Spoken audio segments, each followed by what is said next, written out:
Hi everyone, welcome back. I'm Kathy.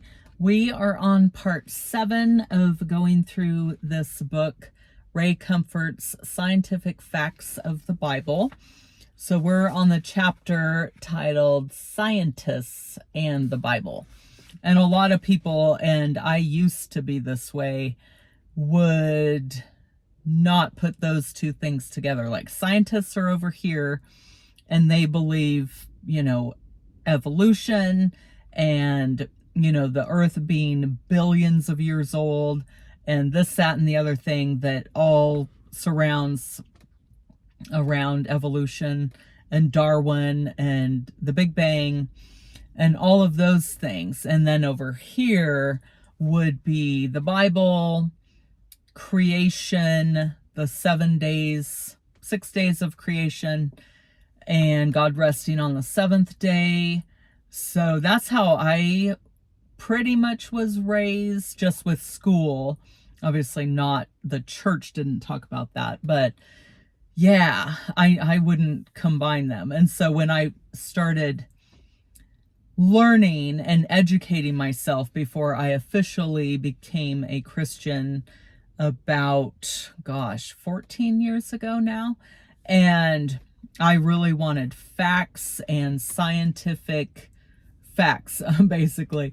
And yeah, I didn't want people to just say, no, this is what, the flood, Noah's Ark, the great flood happened. Noah's Ark was that happened, and all the animals. And, I wanted proof behind everything that the Bible says and all that. So, yeah, so that's what I was saying. I wouldn't have thought of scientists and the Bible like in the same sentence. So we will dive right in after all that. So the first chapter is Scientists Who Believed the Bible. So this is a quote from Henry M. Morris and Gary E. Parker.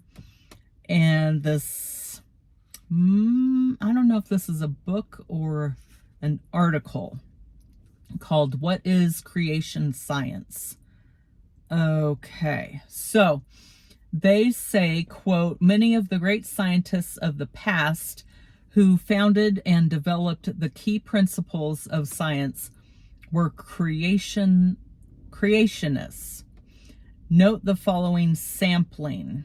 See, I didn't know all of this. So they are creationists and not evolutionists.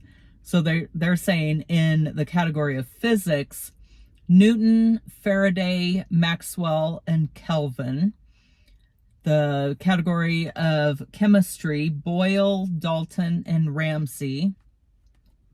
In biology, Ray, Linnaeus, Mendel, and Pasteur. Geology, Steno, Woodward, Brewster, and Agassiz. And in the category of astronomy, Kepler, Galileo, Herschel, and Maunder. Okay, so it says these men, as well as scores of others who could be mentioned, were creationists, not evolutionists, and their names are practically synonymous with the rise of modern science. To them, the scientific enterprise was a high calling, one dedicated to thinking God's thoughts after him. Okay, end quote on all of that. So to me, especially when I first read this and was learning, that was mind-blowing. It's like, really? All of them? Like, especially the ones probably everyone knows their names, like Newton, Pasteur, Galileo, Kepler. Yeah, that's pretty crazy. Okay, so we'll just keep going through all these scientists that are listed. Okay, I'm just seeing here. All right. Okay. So a lot of these are born like 1600s, 1700s, 1800s. I won't go through all the exact Yeah, dates. So these are just very famous scientists. Maybe you've heard of them, maybe not. So Harvey, Boyle, Faraday, and Maxwell were all committed Christians. Boyle, who was the first scientist to show the difference between compounds and elements, was a lay preacher. Faraday, who was the discoverer of electromagnetic induction, once read only from the Bible for a sermon, saying his words could add nothing to God's. Maxwell, who discovered magnetic flux, penned these words, quote, "Lord, it belongs not to my care whether I die or live. To love and serve thee is my share, and that thy guard must give," end quote.